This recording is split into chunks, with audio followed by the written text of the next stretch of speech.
Muito boa noite, estamos ao vivo e a cores, falando diretamente daqui. E vocês, como é que vocês estão? Tudo bem? Leandro Velasco, Rio das Ostras, Rio de Janeiro, boa noite. Elizabeth Rieger, Chapecó, Santa Catarina. Quem mais? Felipe Bayer Weber, sempre na área. Iracema César, São Paulo, capital. Perochan, Santo André, São Paulo. Juliana Felten, Taquari, Rio Grande do Sul. Fluir holisticamente. Boa noite, Matheus Muniz Santos. Não, barbaridade, tia. Santos, não me traz boas memórias. Ontem nós perdemos para o Santos. Nós não, time do Grêmio. O que eu tenho que a ver com o time do Grêmio? Vamos lá então, pessoal. Muito boa noite, Etelvina, Jaziel, Sérgio, Rosileide, Fábio Bonetti na área também, Rosângela Leite, está adorando o clubinho no Instagram, tudo bem? Santo Antônio da Patrulha, Rio Grande do Sul, terra do arroz. Márcia Reis, Val Carmo Margiotto, Robson Sky, Kátia Staniger, tá de volta, Kátia, faz tempo que eu não tinha te visto por aqui. Bom, pessoal, vamos lá então. Hoje temos muito conteúdo bom. Hoje nós vamos fazer um mergulho profundo aqui. Blumenau, alles blau em Blumenau. Jefferson Alves, boa noite também. Ricardo Vieira, Sônia Araújo, Ana Paula Freire, de Avaré, São Paulo. Ontem deixei de perder tempo. Eu também vou parar de perder tempo. Tá louco. Ana Fidélia, boa noite. Jennifer Rolls, Sorocaba, São Paulo. João Pinheiro, Minas Gerais. Núbia Lafayette é de lá. Faz tempo que não consigo participar ao vivo. Então, hoje você conseguiu. Seja bem-vinda. São Lourenço da Serra, São Paulo. Bom, vamos lá então, pessoal. Estava esperando a galera chegar. Hoje nós vamos ter uma surpresa no final, tá bom? Vamos ter um anúncio sobre mais Michele Miller, Salto Veloso. É Salto Veloso? Fugiu. É Salto Veloso, Santa Catarina. Luzia Gross, estou esperando um pouco, o pessoal chegando. Tiago Garcia, boa noite. Jéssica Mansoni, Paraguai. Buenas noches, Paraguai. Elisângela Beck, eu sou de Santo Antônio da Patrulha. Já falei, Santo Antônio da Patrulha tem muita plantação de arroz, não tem? Terra do arroz. Bom, vamos lá então, pessoal. Estamos trabalhando essa série sobre abundância e plenitude. Estamos olhando alguns pontos importantes que a gente precisa entender. E nós começamos essa série falando sobre as forças restritivas, sobre medo e tudo mais. Bom, eu quero voltar para a gente mergulhar no conteúdo de hoje. Eu quero que vocês prestem atenção para uma das coisas que, assim, ó, ela é determinante, mas ela é muito determinante, 100% determinante na qualidade da vida de cada um de nós. O que a gente precisa entender, tá? E que, assim, pouquíssimas pessoas entendem. E eu quero voltar para isso, e vocês que estão fazendo a série Viva da Essência, para você que está fazendo a série Os 7 Níveis da Evolução Pessoal, para você que já está acompanhando mais tempo, eu quero que isso fique muito bem claro. Então, isso aqui, vamos supor que isso aqui seja você, tá bom? Esse traço seja você. O que nós precisamos entender? Que é extremamente importante, nós vamos nos aprofundar um pouco nisso, tá? Você, cada ser humano, ele é feito de duas substâncias, por assim dizer, tá? Cada um de vocês, boa noite, pessoal que está chegando, cada um de vocês é feito de duas substâncias, tá? Então, o que é duas substâncias? Tirei aqui os comentários para me focar aqui um pouco. Isso eu quero explicar quero que você entenda isso, talvez você já tenha entendido, então vou ser repetitivo, peço desculpas. Você tem uma parte em você que é forma, tem uma parte em você que é forma. O que que é forma em você? Forma em você é uma coisa que você pode passar para uma outra pessoa. Por exemplo, uma crença. Uma crença é uma forma. A gente muitas vezes não percebe isso, mas uma crença é uma forma. Por quê? Porque eu posso pegar uma crença e posso passar essa crença para você. Então, crença é uma forma, pensamento é uma forma, convicção é uma forma. Então, existe em você a forma, que são pensamentos, que são crenças, que são emoções que nascem dos pensamentos. A emoção é uma forma. Eu olho para você, eu vejo, ou pelo menos tenho grandes chances de ver o seu estado emocional. Por quê? Porque ele é uma forma, é perceptível. E uma pessoa com raiva, ela pode passar essa raiva para uma outra pessoa. Então, as emoções, elas são formas. E existe, a forma física também. O que que é a forma física? O seu corpo, todas as partes do seu corpo, os olhos, o cabelo, tudo isso é forma. Mas também existem as coisas do mundo, as coisas físicas do mundo, tudo que você consegue ver, consegue tocar, consegue sentir, isso tudo são formas. Então existe o mundo da forma. Vocês entenderam? Não esqueçam mais isso. Existe o mundo da forma. E existe em nós também o mundo da não forma. O que que é o mundo da não forma?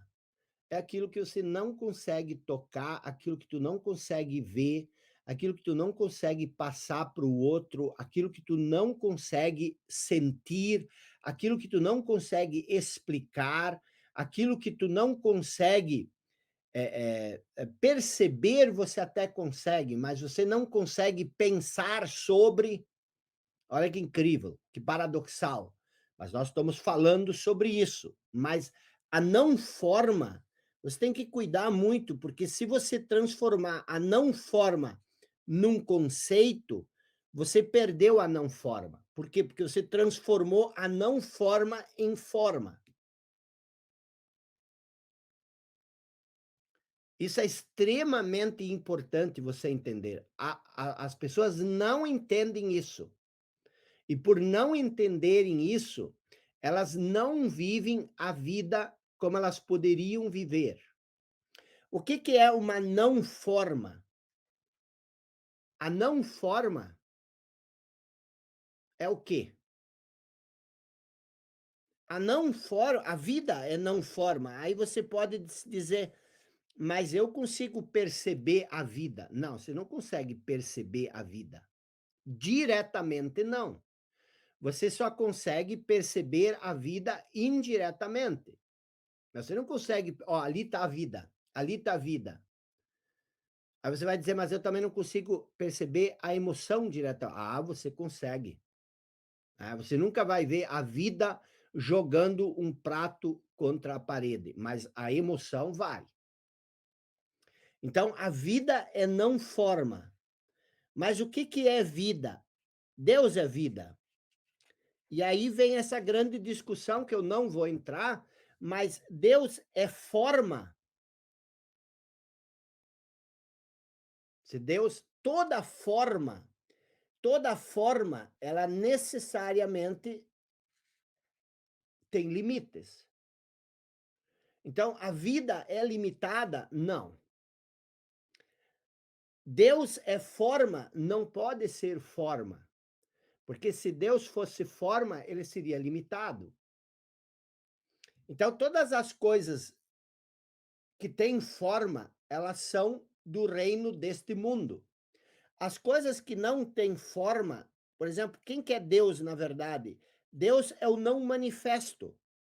Aí você diz assim: "Mas da onde tu tira essas bobagens?" Da Bíblia, do que Jesus ensina, do que o apóstolo Paulo ensina, quando ele diz: "Nele vivemos, nele nos movemos". Então, Deus é vida, Deus não é forma. A vida não é forma. Então, o que que existe para você entender? Porque isso é importante. Você precisa entender que você é forma e você não é forma. As duas coisas. A forma, ela é passageira, porque ela tem início, meio e fim. Toda forma, todo pensamento, toda crença, toda ideia, todo corpo, tudo isso tem início, meio e fim. Então você diz assim: você é forma, mas você também é não forma. A gente precisa entender isso. E o que que é a não forma? É o não manifesto. Quando o não manifesto se torna manifesto, ele se torna forma. Então você é um sopro divino, que é o não manifesto. Deus não pode se manifestar, que se manifestou como uma forma. Então, você é uma manifestação de Deus, mas você não é Deus. Você é uma manifestação divina.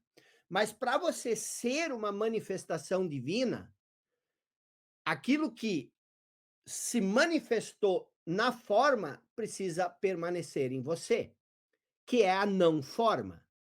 A não forma é o eterno, é o verdadeiro eu. Você não é forma, só forma. Você se manifestou numa forma. Então, nós estamos aqui falando do que nós não podemos falar, mas você precisa entender que as minhas palavras, elas não são, a minha explicação, ela não é aquilo para o qual elas apontam. Então, eu estou usando a forma, mas você precisa usar a forma e olhar para onde ela aponta, porque a gente não pode chegar com a forma na não forma. A gente não pode, através do manifesto, chegar no não manifesto, mas a gente pode sentir o não manifesto dentro do manifesto. Por que que eu estou explicando essa coisa tão complexa?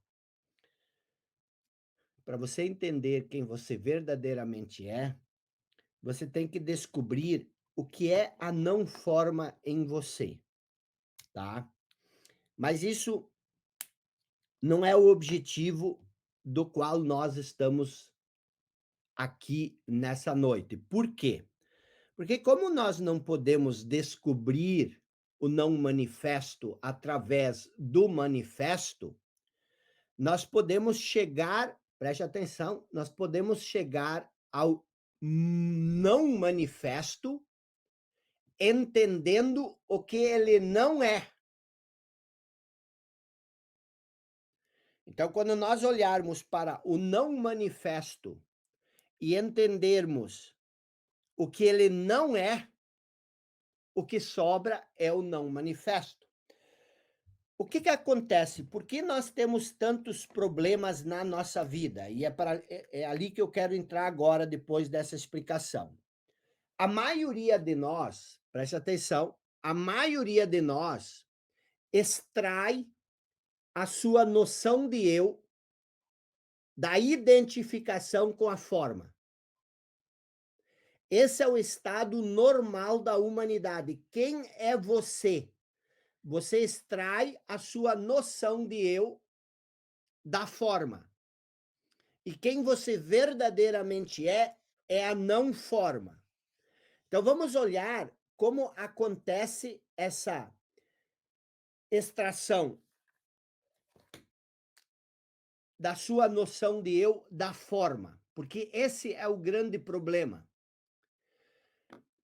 Por que que esse é o grande problema? Porque quando você extrai a sua noção de eu da não forma, quando você se esse você, que é forma e não forma, quando esse você se identifica com a forma, essa identificação com a forma nos separa da nossa natureza mais profunda. Como é que acontece essa identificação com a forma? Ela acontece basicamente de 2 modos. Então, escrevam isso, preste bem atenção. Como é que acontece a identificação com a forma? Eu já expliquei mais ou menos aqui. Uma é com a identificação com o corpo físico. Sempre que eu vou enquanto que eu vou falando aqui, preste atenção no sentido de tentar perceber onde está a maior parte da sua noção de eu, de onde você tirou a ideia de quem você é. Se você entender isso nesse comecinho da aula, lá no final você vai ter um despertar, tá bom? Então, basicamente, você pode se identificar com a forma de 2 modos. O primeiro é a identificação com o corpo físico, que significa o quê? Significa se identificar com a aparência do corpo. Aham! Você pode achar que não, mas o que que eu estou querendo dizer aqui? Você extrai a noção de quem você extrai a ideia de quem você é do seu corpo físico. E isso é muito comum. Isso é muito comum. E em muitos casos, essa identificação pode ser muito, mas muito forte. O seu corpo físico, sua estatura, ela se torna uma grande parte da sua noção de eu. E se isso acontece, também se torna uma grande parte do seu sofrimento. Já vou explicar isso depois um pouco melhor. Então, um modo de você se identificar com a forma é através do seu corpo físico. O outro tipo é a identificação com a forma psicológica. Uma é a forma física. A forma psicológica é o quê? É o seu condicionamento mental. Você se identifica com o pensamento. O que é se identificar com o pensamento? Se identificar com aquilo que você conquistou ou não ao longo da sua vida, se identificar com seus traumas, com seus dramas do passado, quer dizer, você transforma tudo isso numa história, o seu passado, e você se identifica com o passado. Então, a identificação com a forma, ela acontece através da identificação com a forma física ou com a identificação com a forma psicológica, que é o condicionamento mental, a estrutura psicológica e, obviamente, as emoções que acompanham esse condicionamento. As emoções, elas sempre são um reflexo do seu pensamento. Uma pessoa que vive a vida triste, deprimida, para baixo, essa tristeza, essa depressão, esse para baixo, como se diz, nasce da estrutura mental dela, nasce do condicionamento mental dela. Então, você se identifica com o quê? Na identificação psicológica, com o conteúdo acumulado na sua mente.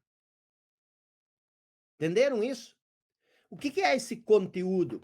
Aquilo que eu falei, são as percepções que você tem das experiências do passado.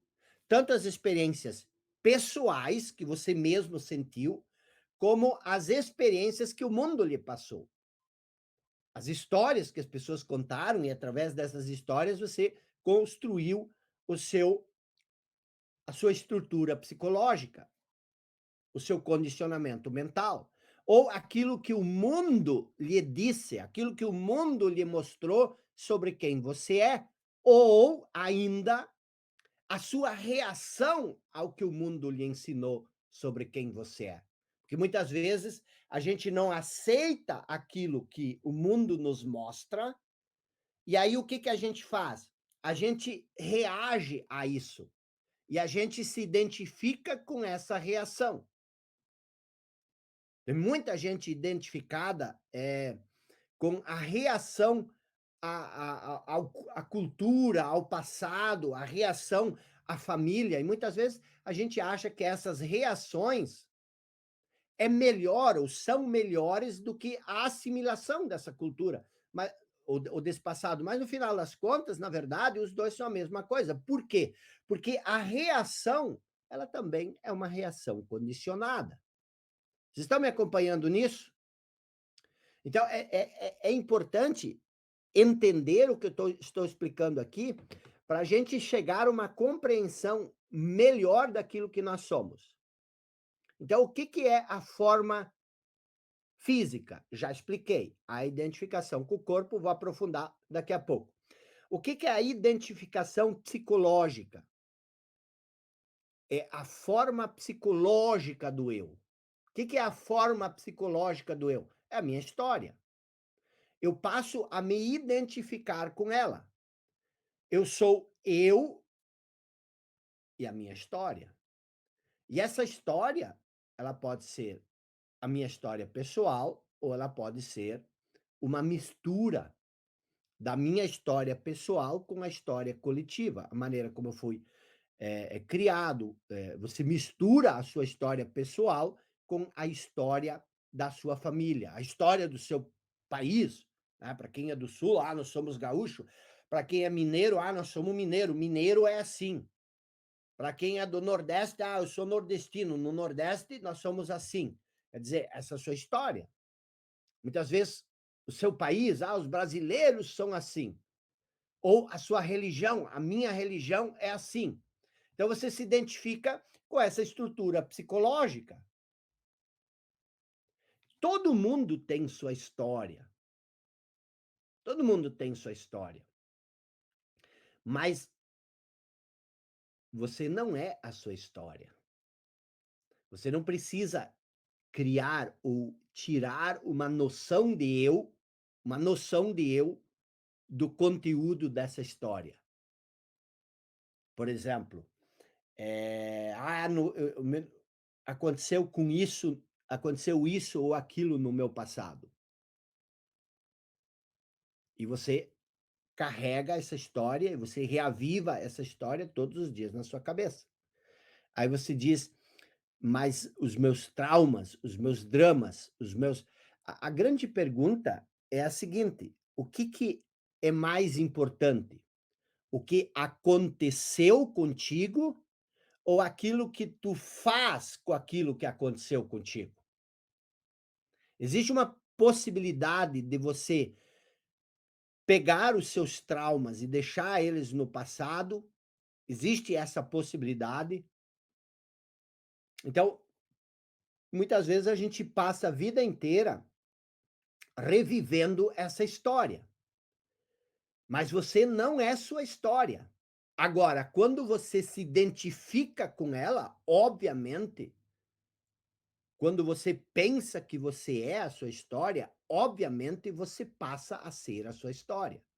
Você passa a viver dessa ilusão. E aí sim, aí você se torna a sua história, você se torna o seu passado, você se torna os seus traumas. E é muito fácil observar que, geralmente, quando a gente vive da nossa história, esse eu que nós criamos a partir da nossa história, ele geralmente vive num estado de insatisfação com a sua história. Você conta a sua história, mas você não é nem um pouco feliz com essa história. Ou é o contrário, um pouco mais raro, mas você conta a sua história e você se orgulha muito com a sua história. Mas mesmo assim, esse orgulho está no passado, então agora bons tempos que não voltam mais. Quer dizer, aqueles tempos eram bons. Esse tempo agora não é tão bom. Então, eh, e isso é importante por quê? Porque quando você cria um eu, quando você cria um eu, como eu expliquei no início, quando você extrai a sua noção de eu da forma, como toda a forma tem início e fim, você sabe que a sua forma tem início e fim. Mesmo que você esteja no início, você sabe que ela tem fim. Por exemplo, se você é uma pessoa considerada fisicamente bonita, e aí você diz assim: "Meu Deus, um dia eu vou ficar velho".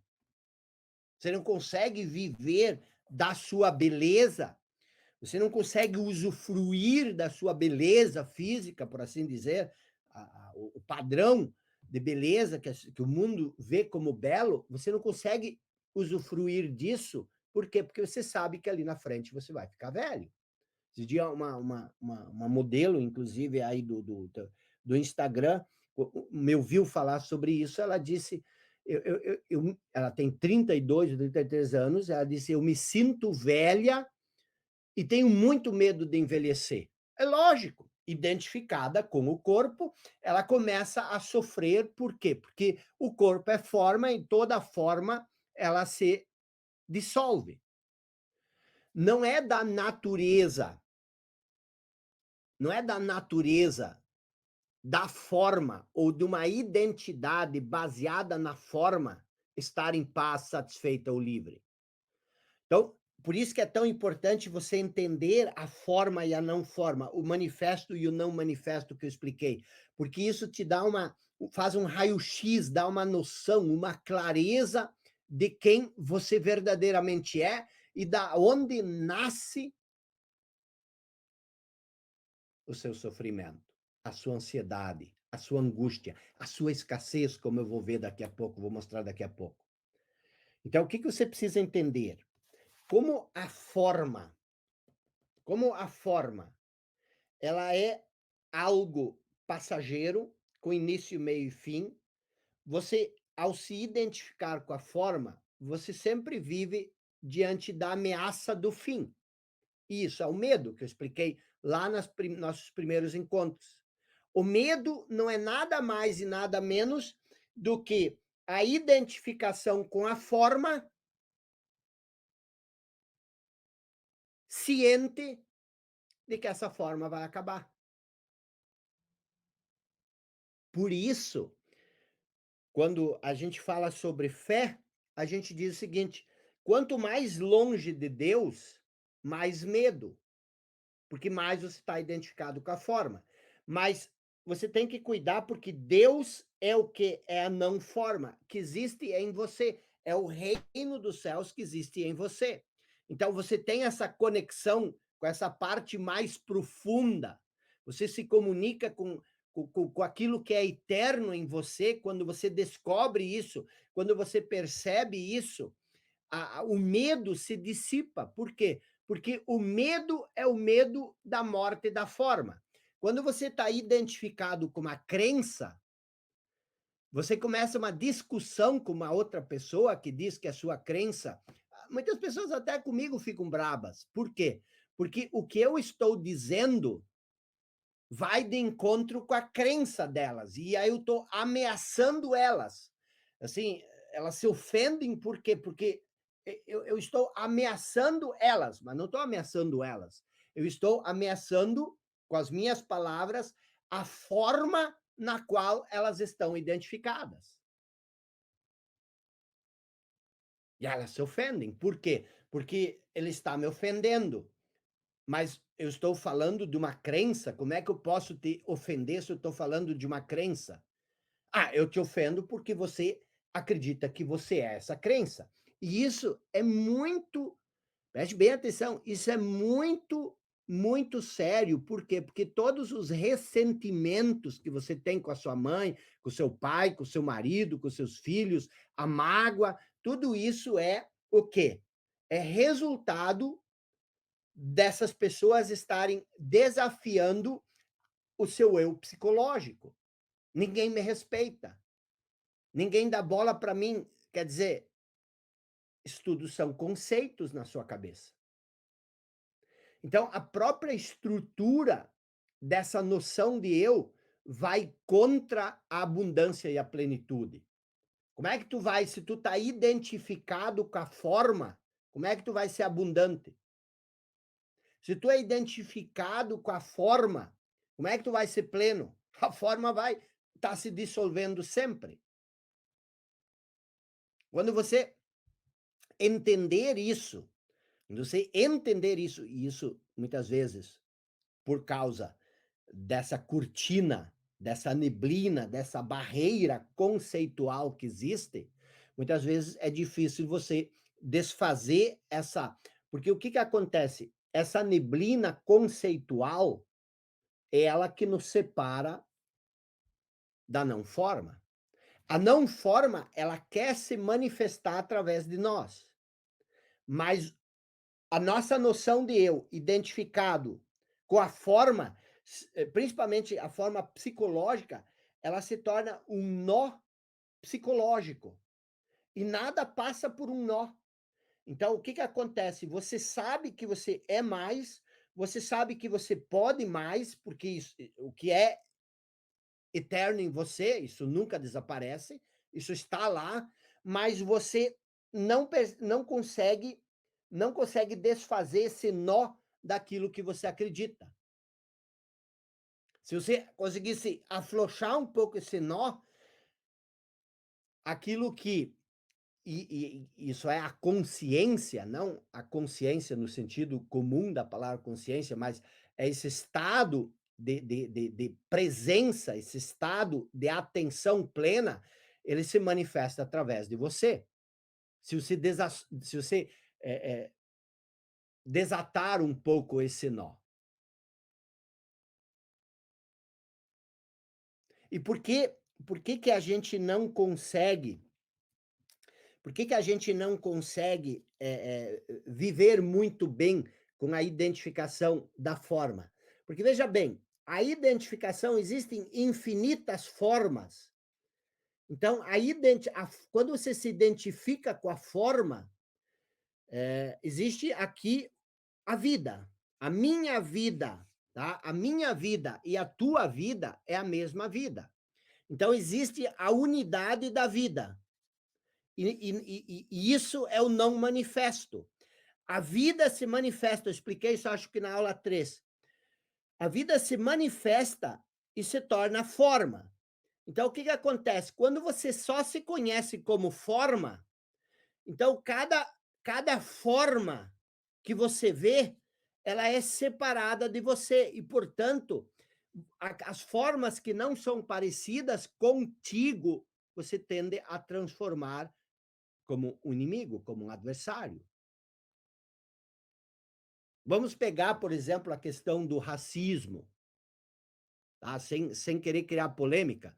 Mas, por exemplo, a pessoa com a pele escura, uma pessoa negra, com feições negras, ela é a mesma vida que eu e você, que somos brancos, tá? Então, a forma, ela difere, mas nós somos a mesma vida. Agora, é muito comum a gente olhar um para o outro e achar que nós somos diferentes, por causa da identificação com a forma. Isso não acontece só entre negros e brancos, entre afrodescendentes e sei lá o quê, os brancos. Isso nasce entre católicos e protestantes, entre islâmicos entre judeus e cristãos. Então, o que que acontece? Você entende a nível de mundo como isso funciona? Isso também funciona entre eu e você. O que que é, por exemplo, o maior genocídio que já aconteceu? Eu sou socialista, você é capitalista.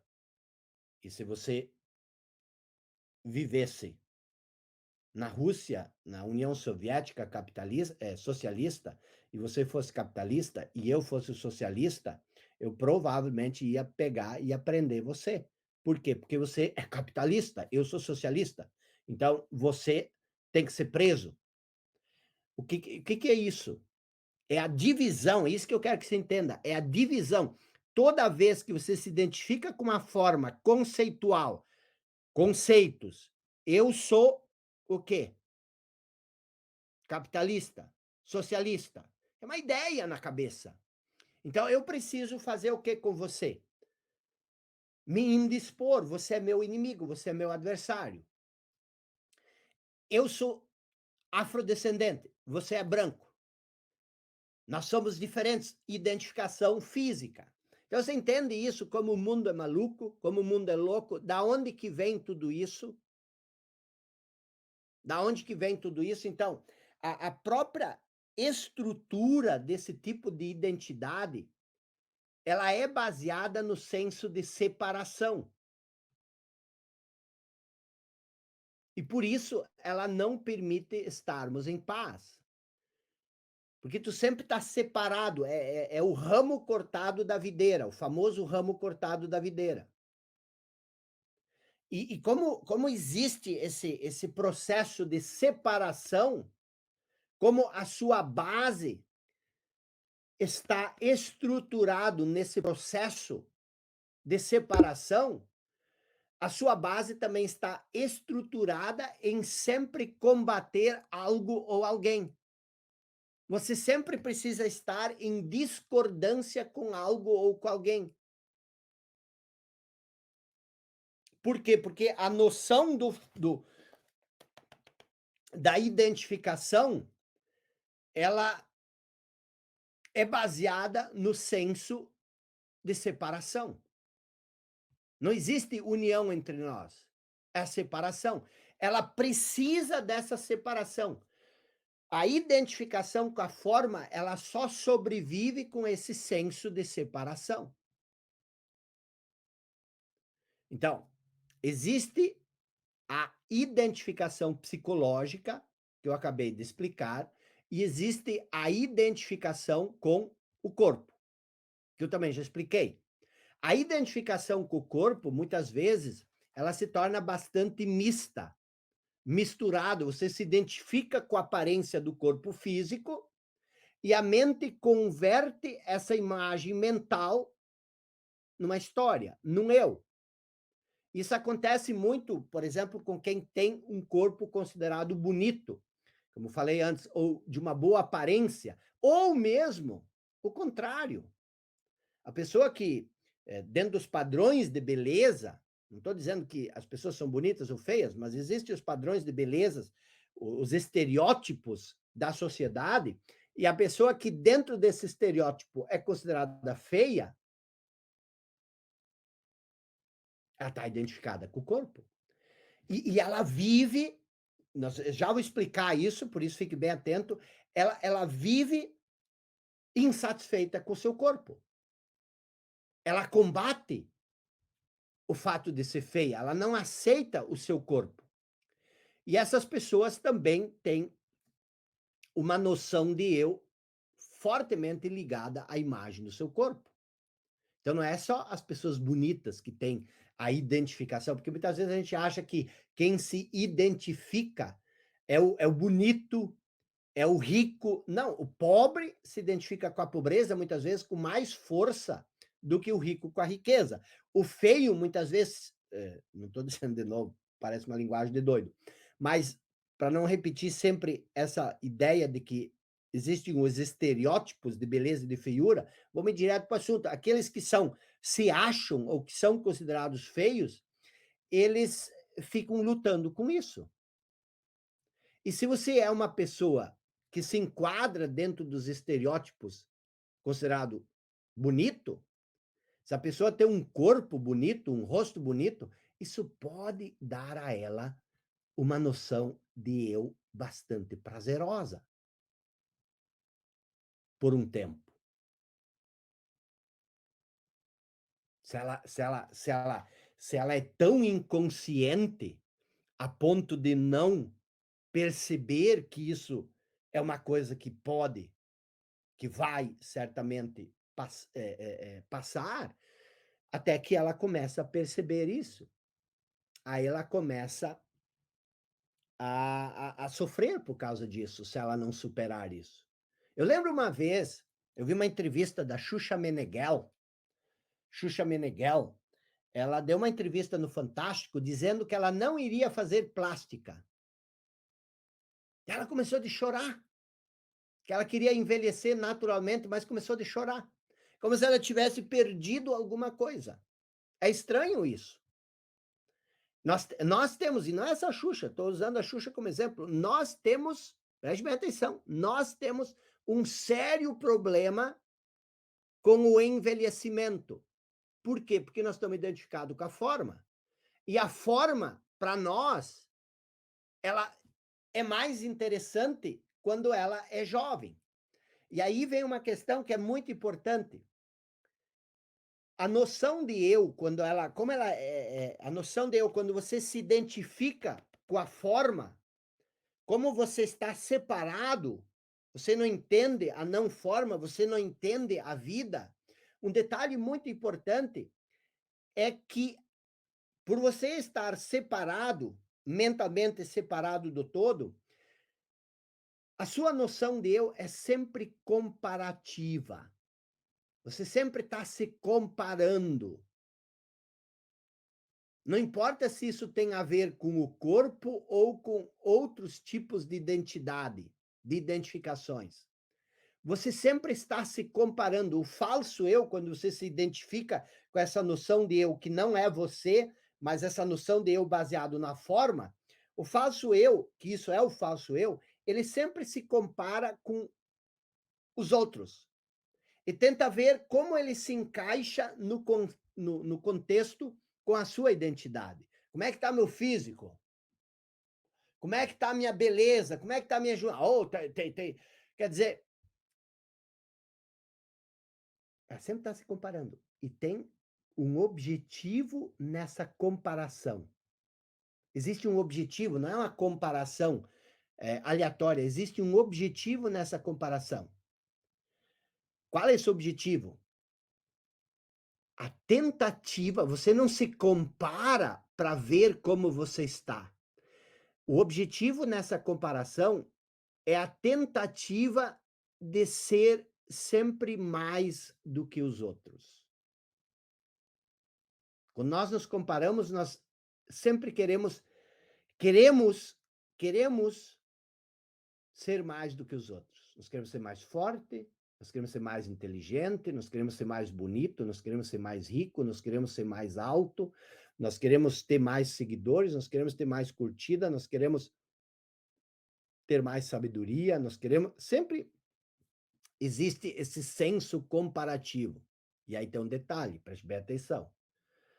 Se você não consegue ser mais forte, mais inteligente, mais bonito, mais rico, então, o que que resta? O que sobra? É ser mais miserável, é ser mais vítima, é ter a história mais triste do que os outros. E isso também funciona. Isso dá um certo prazer. Oh, você acha que você sofre? Deixa eu te contar o que aconteceu comigo. Você nunca viu isso? Quer dizer, você quer ter mais sofrimento que o outro, isso te faz ser mais importante. Você acha que você teve azar? Deixa eu te contar da minha história. Algumas pessoas têm isso muito fortemente. E o que que acontece? Se elas não conseguem criar uma identidade satisfatória, se elas não conseguem ser mais bonito, se elas não conseguem ser mais forte, ter mais dinheiro, então pelo menos elas podem ser mais miseráveis. E ter a imagem de alguém que foi maltratado e injustiçado pela vida, isso pode, presta atenção, isso pode ser muito satisfatório. A pessoa é feliz? Não. Mas existe uma satisfação por ser maltratada. Por quê? Porque justifica a história dela. Agora você sabe quem você é. Então preste bem atenção. Por que que isso é tão importante? Porque você tem essa identificação Preste bem atenção, porque agora você vai entender o que cria os seus resultados na vida. Então você tem essa identificação e você extrai a sua noção de eu dela. E por que que isso é tão problemático? Por que que isso é um problema? Isso é um problema, ou melhor, o problema está onde? O problema é que uma vez que você se identifica com uma noção de eu, você passa a interpretar o mundo através dessa noção de eu. Você uma vez que você se identificou com você criou esse falso eu, você se identificou com essa noção de eu, a partir de agora, você busca confirmar essa noção de eu, essa história. E como você faz isso? Interpretando seletivamente a vida ao seu redor. Você começa a selecionar a sua interpretação de acordo com essa história. Você não vê mais outras coisas. Você passa a ver apenas aquelas coisas que confirmam a noção de eu que você extraiu dessa identificação com a forma. Esse é o perigo. Qual é o perigo? O perigo é que você cria uma interpretação seletiva da realidade, uma percepção seletiva do mundo ao seu redor, baseada no quê? Baseada na sua falsa noção de eu. Entenda. A realidade, ela é uma interpretação. Se eu, você e mais 100 pessoas víssemos a mesma realidade e tivéssemos explicar essa realidade, das 102 pessoas, eu e você e mais 100, possivelmente não teria ninguém explicando essa realidade da mesma forma. Por quê? Porque a realidade por si só é uma coisa, mas nós não conseguimos, a menos que nós estejamos num estado de atenção plena, nós não conseguimos ver a realidade como ela é.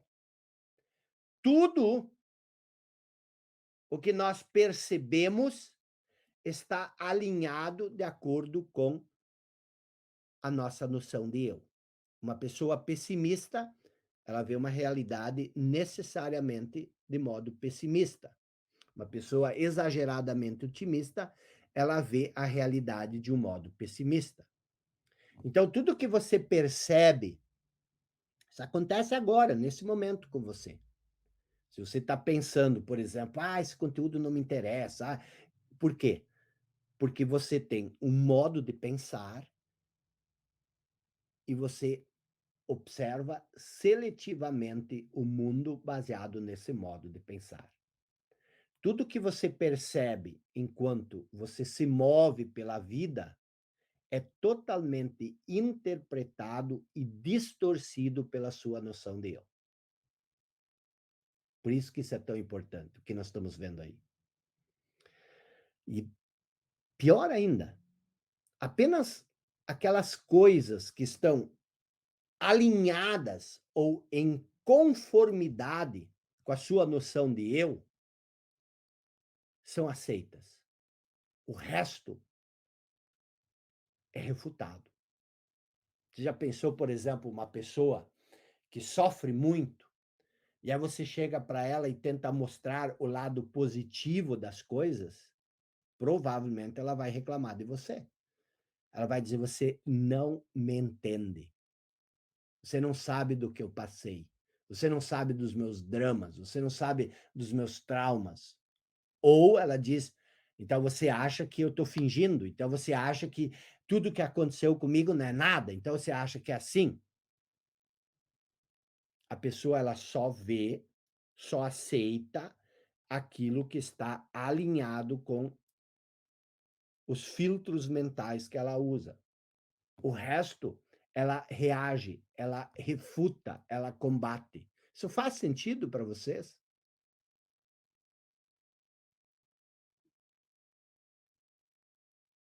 Então, é por isso que isso é tão importante.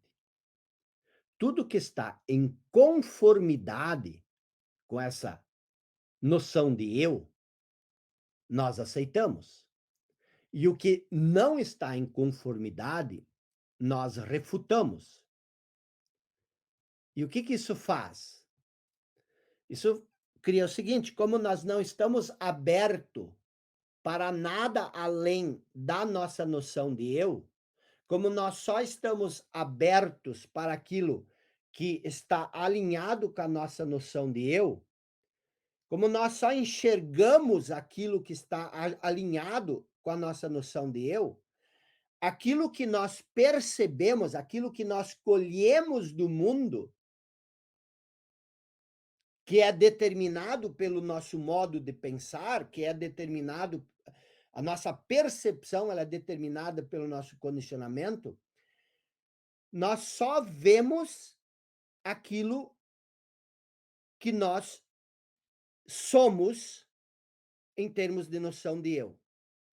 E nós só aceitamos isso. E isso acaba confirmando e fortalecendo a ideia que nós criamos sobre nós. Deixa eu desenhar isso. Porque isso você pode dizer o que você quer. Enquanto você não entender isso, você vai ficar preso nas ilusões do mundo. Então preste atenção. Você constrói uma noção de eu, tá? Vamos supor que essa noção de eu, ela tem essa linha de pensamento. Então, a realidade, ela existem 1000 possibilidades de você interpretar a realidade. Mas o que você faz? Você não aceita essas 1000 possibilidades. Você só aceita a possibilidade que está alinhada com o seu modo de pensar, que é a sua noção de eu. É a identificação com a forma, com os conceitos. Então você só percebe isso. E como você só percebe isso, como você refuta tudo isso, você só aceita isso que está alinhado com a sua noção de eu, tudo que você percebe no mundo lá fora confirma essa noção de eu. E mais, fortalece essa noção de eu. Por isso é tão difícil mudar. Nós criamos um ciclo psicológico, vamos chamar isso de um nó psicológico, que se torna o seu mundo. Existe um mundo para além disso? Gigante, enorme, mas você não consegue ver nada disso. Isso aí é o mito da caverna. É o mito da caverna. Você só vê as pálidas sombras da realidade. Você está preso no fundo da caverna. E o fundo da caverna é o quê? É o seu condicionamento. Então, tudo é interpretado de acordo com a sua noção de eu. E você acha, você pensa que a sua interpretação é a realidade. Você vive nessa realidade.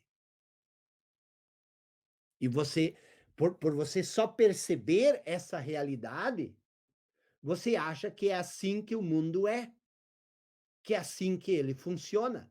Eu e você, nós percebemos o mundo de maneira diferente, mas você não faz a mínima ideia de como eu percebo o mundo. E você não faz a mínima ideia, e eu não faço a mínima ideia de como você percebe o mundo. Mas eu acho que o mundo é da maneira como eu o percebo. Você acha que o mundo é da maneira como você o percebe. Mas, na verdade, são os meus e os teus filtros mentais. São os nossos filtros mentais pesadamente condicionados que faz com que a gente interaja com as pessoas e com o próprio mundo através desses filtros, criando essa realidade. É assim que nós criamos a nossa realidade. E isso aqui se torna um script, isso se torna um roteiro na nossa mente, e você atua, interpreta, vive e revive esse roteiro o tempo todo. E isso se torna a sua situação de vida. Isso se torna o drama da sua vida. Isso se torna a sua história de vida.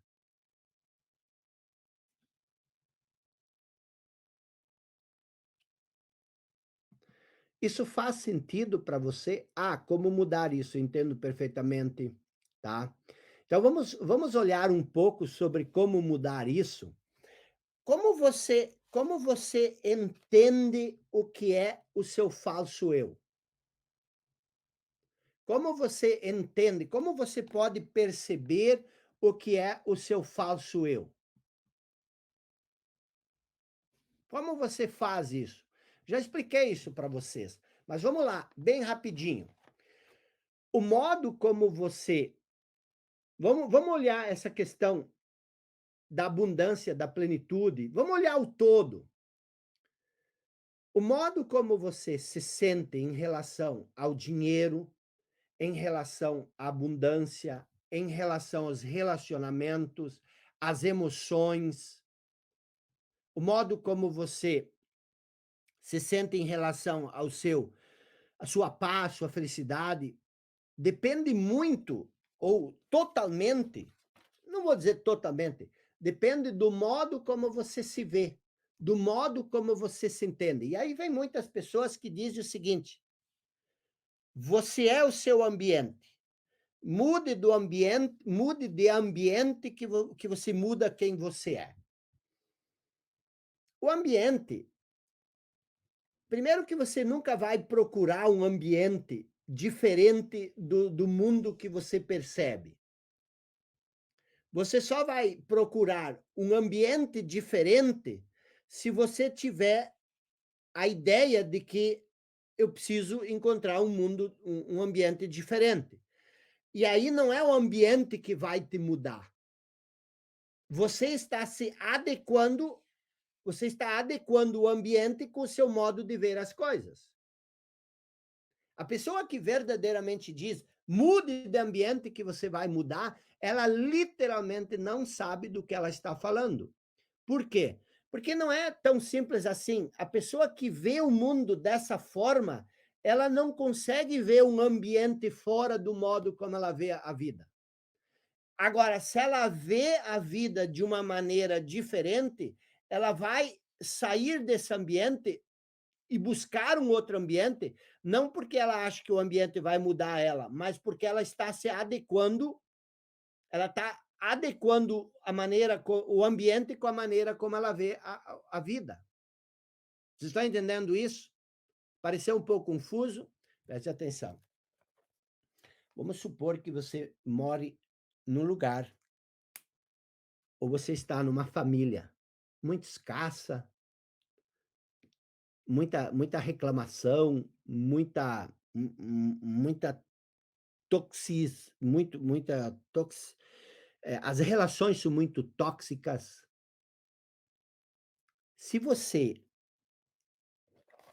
se sua noção de eu é identificada com esse tipo de relacionamento, você nunca vai sair desse relacionamento. Você só vai sair desse ambiente se você tem uma noção de eu diferente. Aí você vai dizer: não, esse ambiente não está legal, eu vou ter que ir para um outro.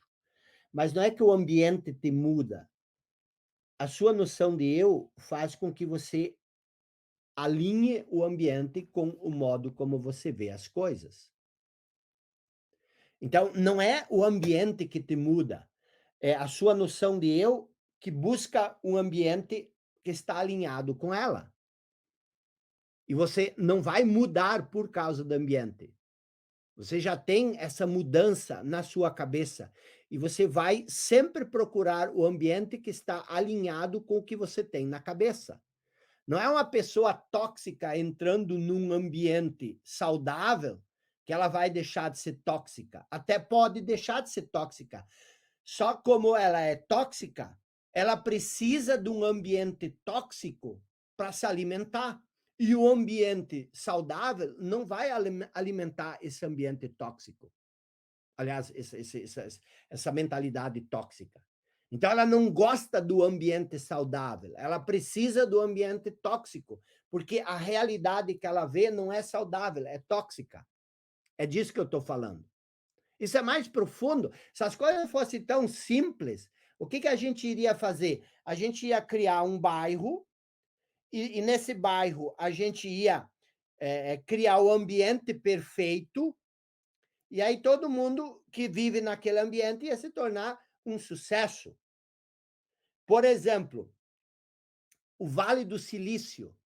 Não é as pessoas que viviam no Vale do Silício que se tornaram os grandes ícones tecnológicos do Vale do Silício. As pessoas que moravam no Vale do Silício, elas não se tornaram os Steve Jobs da vida. Eles saíram de lá e os Steve Jobs da vida vieram da China, do Japão, do Taiwan, do Brasil, de todo mundo, e foram para lá. Por quê? Porque o modo de pensar deles estava alinhado com a cultura que se criou lá. E os que não estavam alinhados com essa cultura, dizendo, o que eu quero no meio desses nerds? Eu vou embora daqui. Então, entender essas coisas, a profundidade dessas coisas, te tira da ilusão.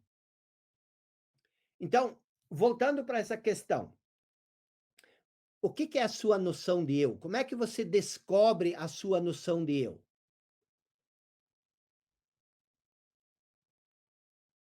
Pense, tá?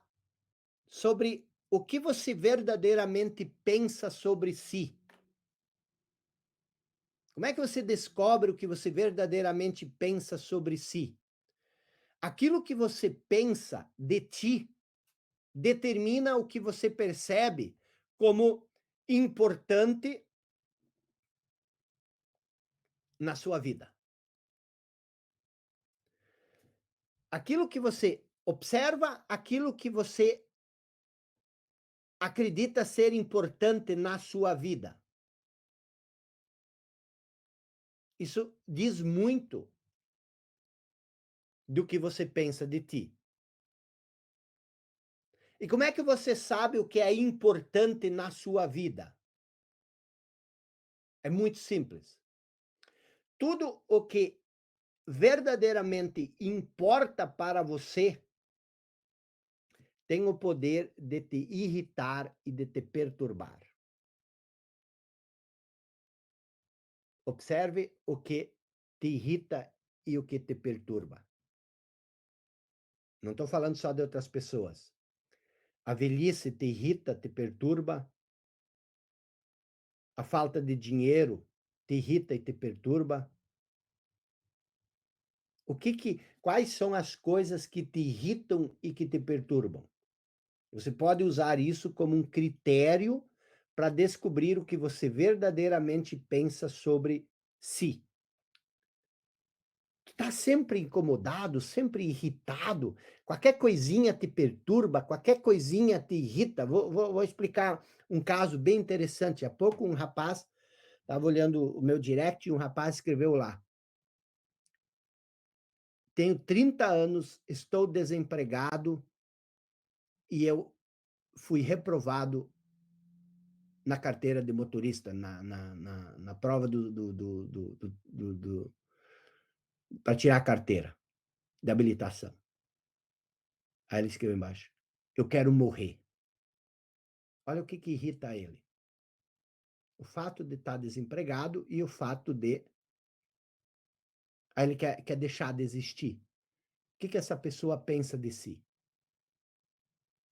O que te irrita? Observa. Porque o que realmente importa na nossa vida raramente é o que nós dizemos, nem aquilo que nós pensamos ou acreditamos.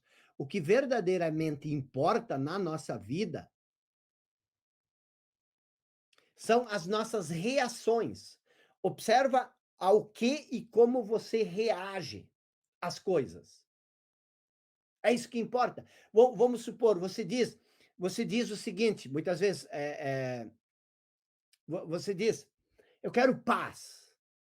Se verdadeiramente a paz realmente é importante para você, mas aí vem o filho entra correndo para casa com tênis sujo entrando dentro da casa e aí você faz o maior escarcéu.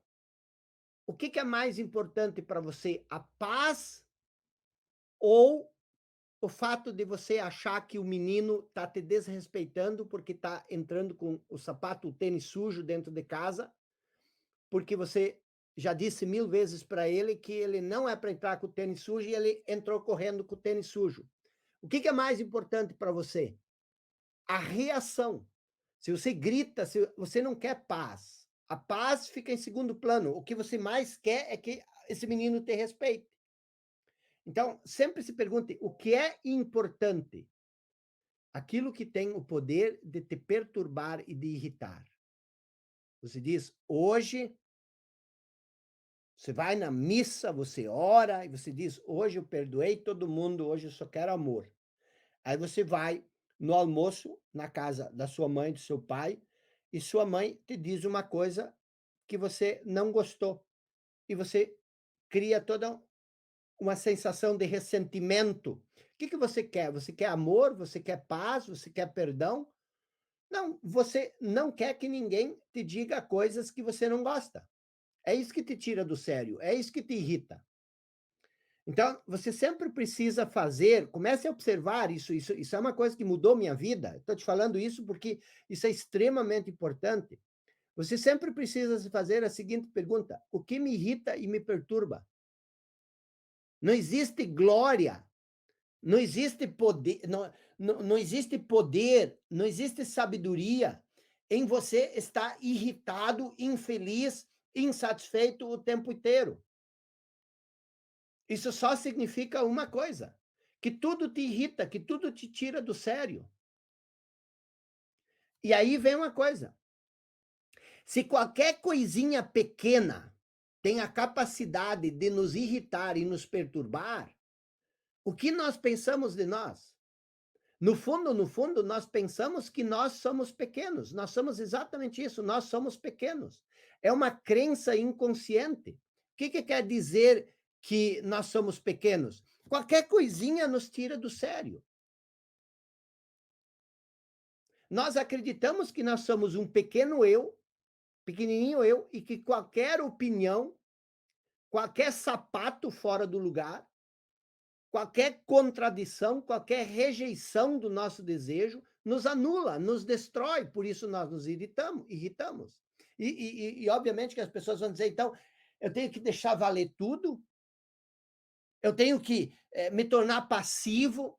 Preste atenção, eu não falei passivo, eu não disse se anular.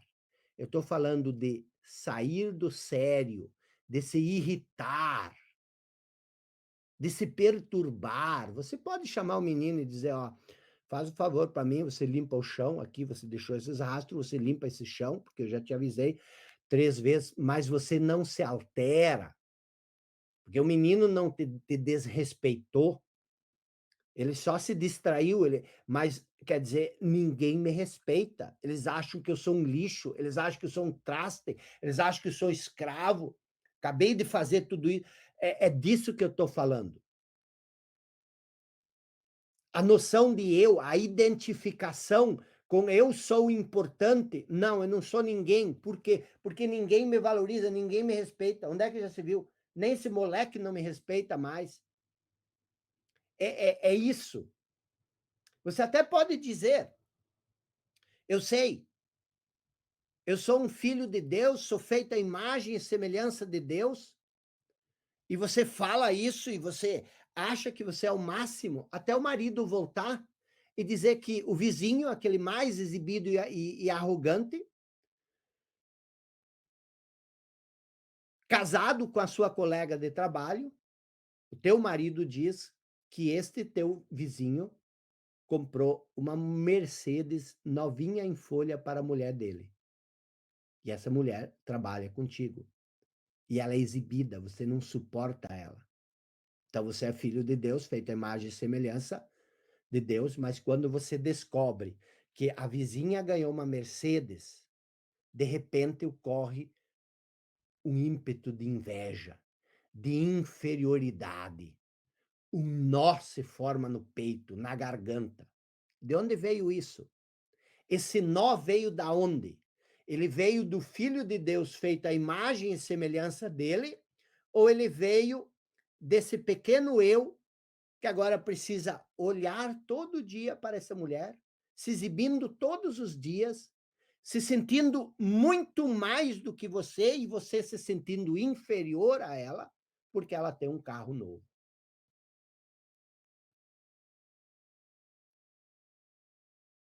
E quando isso acontece, você percebe esse nó na sua garganta, imediatamente uma aspereza brota na sua voz. E você grita com o filho. Tudo automaticamente, tudo no piloto automático. Você diz que você é filho de Deus, feito à imagem e semelhança de Deus, mas você não suporta que a outra pessoa tenha um carro novo e você não. Quem faz tudo isso, quem você verdadeiramente é, quem provoca tudo isso, obviamente não é o seu eu feito à imagem e semelhança de Deus. O que é? É o pequeno eu, a noção de eu que você tem, que não suporta saber que a vizinha recebeu um carro novo, enquanto você tem que ir de carona com a amiga. Então, quem você verdadeiramente é? Aquilo que você diz ou a reação que você sente? Se você prestar atenção, o mundo sempre vai dizer para você quem você é. Não quem você é, quem você pensa ser. Ele não vai permitir que você se engane por muito tempo em relação a isso. Porque ele sempre mostra, se você estiver atento, o que é importante para você. Então, a maneira como nós reagimos a pessoas e situações, sobretudo quando surge um desafio, é o melhor indício de até que ponto nós nos conhecemos a fundo. E aí vem essa questão. Quanto mais limitada, preste atenção, quanto mais limitada, quanto mais estreita, quanto mais condicionada é a visão que nós temos de nós mesmos, mais nós nos irritamos e nos perturbamos. Tudo nos irrita, tudo nos perturba, por quê? Porque tudo nos tira do eixo. E quanto mais nós nos vemos limitados, quanto mais nós, quanto menor nós nos percebemos, mais nós vemos as limitações nos outros. Na inconsciência, mais nós vemos a inconsciência dos outros e mais nós reagimos a eles. Uma pessoa, uma pessoa com uma visão, uma pessoa que está desidentificada com a forma, ela não se irrita, ela não se perturba tão facilmente. Pense o seguinte: se você é muito identificado com o corpo e alguém chega para você e diz que você é o contrário do que você gostaria de ser, a maioria das pessoas entra em depressão. Por quê? Porque você anula aquilo que ela pensa ser. Agora, também, só uma pessoa, preste atenção, só uma pessoa identificada com a forma vê a outra pessoa como uma forma.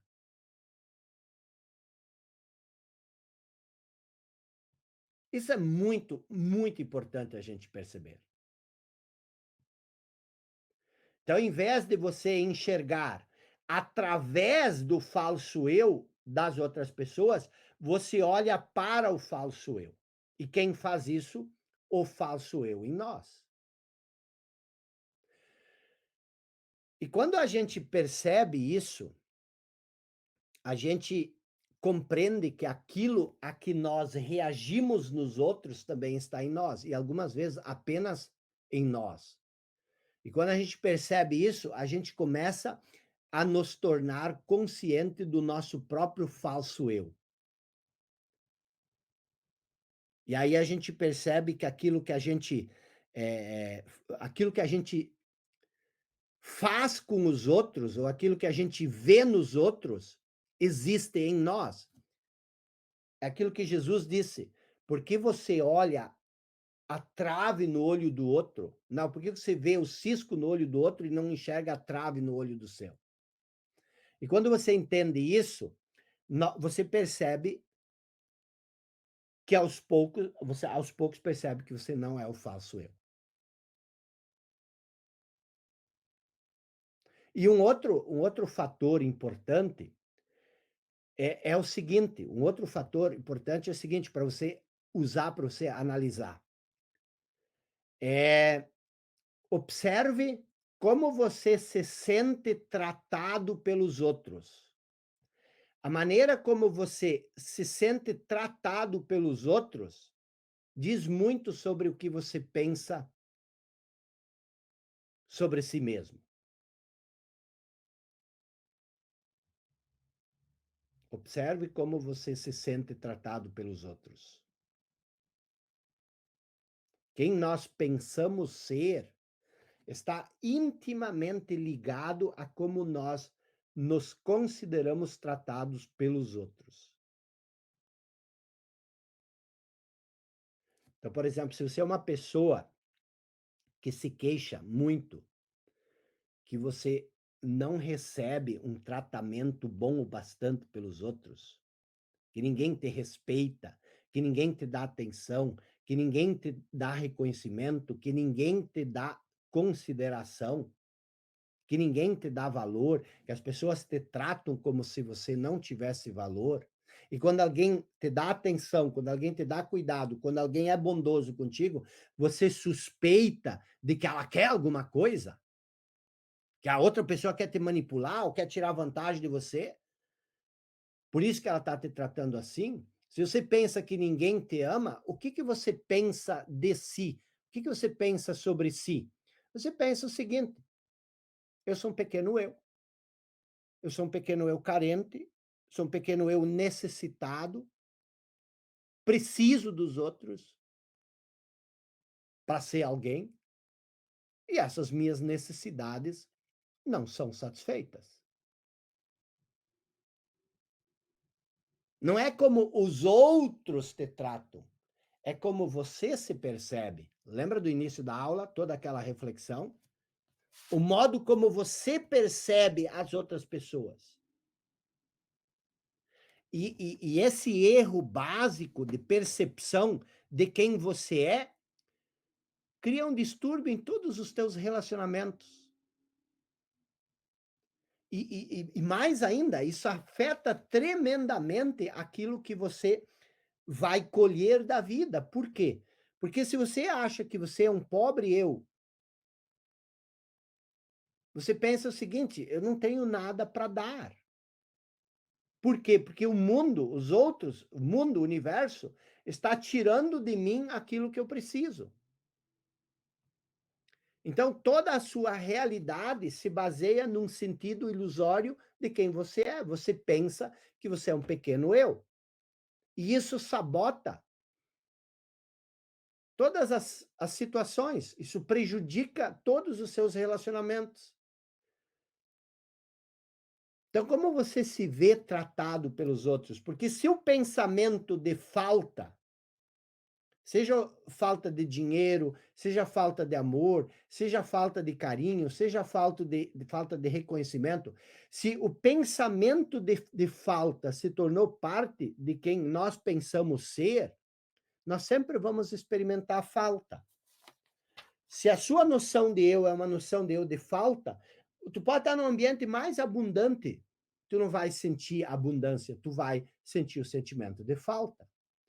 E quando o sentimento de falta faz parte da nossa noção de eu, em vez de você reconhecer as coisas boas que você já tem na vida, tudo que você vê é falta, é carência. E você não percebe que detectar o que existe de positivo na nossa vida é a base de toda abundância. Olha que absurdo você achar que você é um pequeno eu.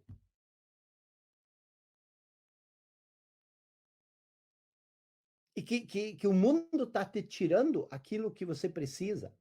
O que você precisa entender que é o seguinte, é o que eu sempre digo, e nós vimos isso há 2 aulas atrás. Seja o que for que nós pensemos que o mundo está tirando de nós, na verdade, somos nós que estamos tirando isso do mundo. Por quê? Porque no fundo nós acreditamos que nós somos pobres, coitados, que nós somos pequenos e que nós não temos nada para dar.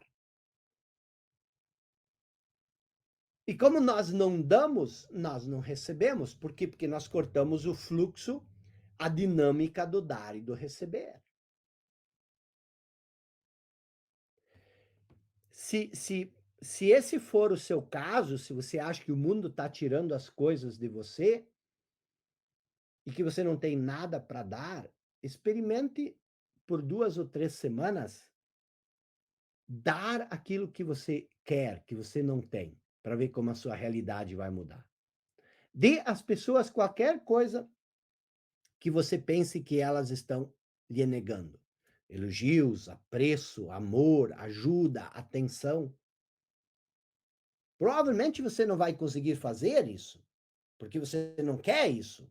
Você quer reclamar, você está identificado com o pequeno eu e você não quer abrir mão desse pequeno eu. Por quê? Porque se você abrir mão do pequeno eu, quem vai ser você?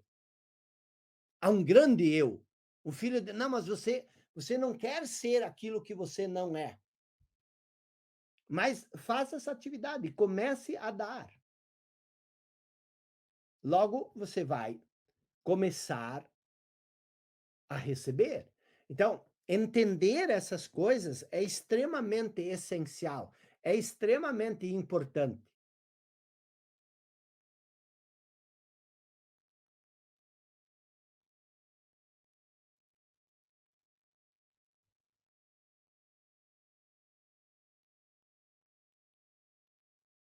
Estão entendendo? Então, essa aula ela traz vários conceitos, mas o grande objetivo é a gente começar a olhar verdadeiramente para aquilo que nós. Porque muitas pessoas dizem o seguinte: eu já despertei, mas agora eu não consigo mais viver com as pessoas à minha volta. Elas me perturbam. Ora, uma pessoa desperta, ela não se perturba com as outras pessoas. Aquilo que te incomoda e te perturba diz muito mais sobre quem você é do que qualquer outra coisa. Então, se as outras pessoas te incomodam, o modo delas ser, observe isso em você, porque aquilo que te incomoda nos outros está em você, entendeu?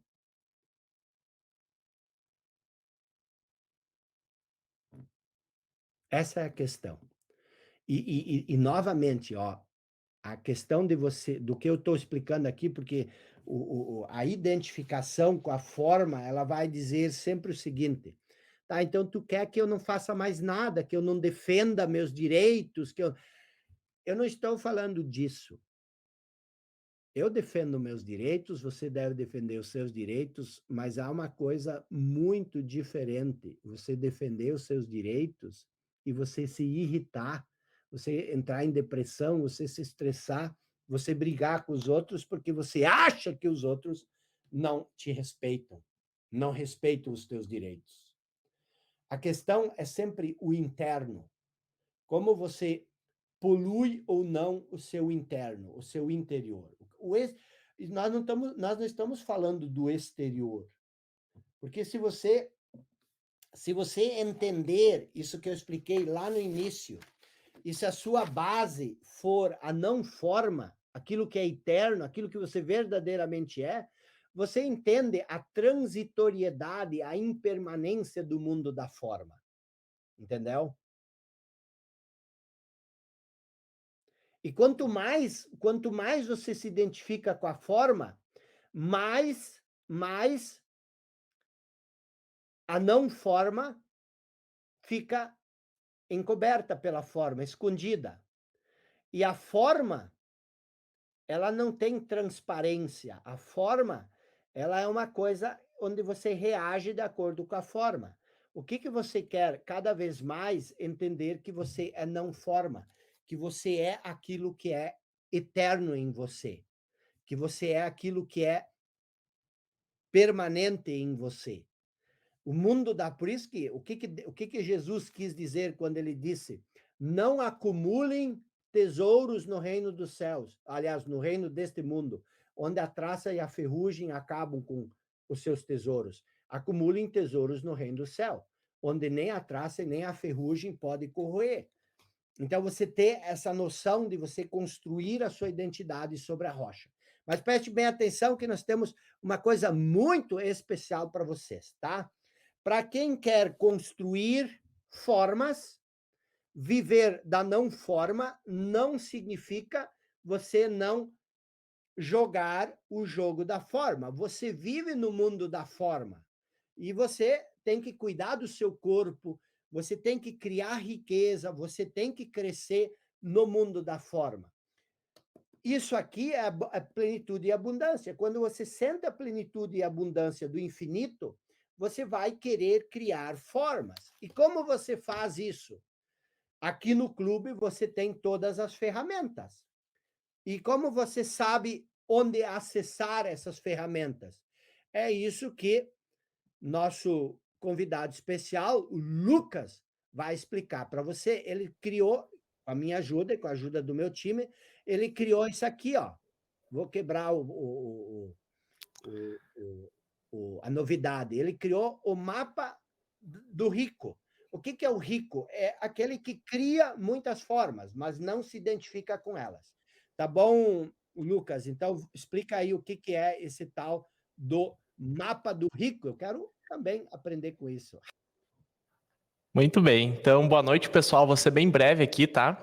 Eu vou explicar para vocês o que é essa novidade que a gente está trazendo para vocês, alunos aqui do clube. E o mapa do rico, como vocês estão vendo aqui, ele é um planejamento de estudos. Então, nós já temos o ciclo de 90 dias, que ele é um ciclo amplo, né? Ele engloba todo o conteúdo mestre do Clube dos 5%. E o mapa do rico, ele é voltado para você que quer se desenvolver na sua carreira, a sua orientação profissional, direcionamento profissional. E por que o clube ele é o lugar para você conseguir isso também? Você hoje, aluno do clube, tem o privilégio de ter o acervo completo do Clube dos 5%. Ou seja, você tem acesso a várias séries, mentorias, aulas práticas dentro do clube e nesse acervo você tem todo o direcionamento profissional de carreira, propósito, missão de vida que você precisa. E para te ajudar a encontrar isso, nós desenvolvemos esse mapa que vai ajudar você a passar por todos esses estágios. Ó. Como é que você vai usar o mapa do rico? Né? Como é que você vai utilizar ele? Deixa eu voltar aqui na outra página. Nessa página aqui, pessoal, vocês vão ver, tá? Vocês vão acessar, eu vou mostrar depois para vocês como vocês acessam, mas vocês vão ver que ele está baseado em 3 grandes etapas. A etapa 1 é o fundamento, ou seja, a sua base, né? Então você já vai ter ali 2 cursos, 2 séries baseadas no seu fundamento. Depois vem a etapa de construção e a etapa de refinamento. Essa etapa 3 de refinamento, elas são 10 aulas extraídas das séries do clube, que vão ser como que viradas de chave para o seu sucesso profissional. Então, vai englobar diferentes áreas da sua vida profissional e carreira. E para você acessar esse documento aqui, você tem basicamente três grandes formas, tá, pessoal? Então, vamos lá para a primeira forma. Você acessa na sua plataforma de área de membros, né, onde você vai lá e acessa depois a gravação das aulas, e tem um mapa na lateral. Nesse mapa, você tem, além do cronograma de estudos normal, que é o ciclo de 90 dias, você tem o mapa do rico ali para você acessar. Então você clica ali e já vai baixar. Nós também vamos liberar agora, depois da aula, no seu e-mail, então você vai receber um e-mail bonitinho com o link para você baixar. Também a gente vai estar enviando nos grupos. A gente vai fazer várias formas diferentes para que você consiga ter acesso. E qual que é o nosso incentivo a vocês, tá? Que vocês façam isso aqui, ó. Imprimam, encadernem. Então você pode levar aí em algum lugar, imprimir, encadernar, vai ser muito bom, porque além de ter todo o acompanhamento aqui para você, por exemplo, ó, nas aulas adicionais, nessas aulas virada de chave, que é o ponto 3, o refinamento, você tem um espaço em cada aula para você colocar aqui os aprendizados, os insights que você teve daquela virada de chave. Então, é importante que vocês façam isso, imprimam e publiquem lá no Instagram depois do Clube dos 5%, né? Postem, marque para a gente ver que você está com o seu ciclo aí o seu mapa do rico, melhor dizendo. Tá bom? Então a gente vai liberar hoje para vocês, agora depois da aula. E é isso. Muito obrigado. Muito bem, obrigado, Lucas. Então, pessoal, mais uma ferramenta aqui para você se coordenar, para você baixar e para você se estruturar, sempre tendo em mente os dois propósitos: o propósito interno, que é o despertar para a consciência, para a sua essência mais profunda, e o propósito externo, que é criar no mundo da forma. Então, aqui a gente trabalha esses dois estágios. Também o terceiro, que é o propósito supremo, que é a sincronização, a harmonização entre o propósito interno e externo. Então, obrigado por vocês estarem aqui conosco e a gente se vê na semana que vem. Tamo junto!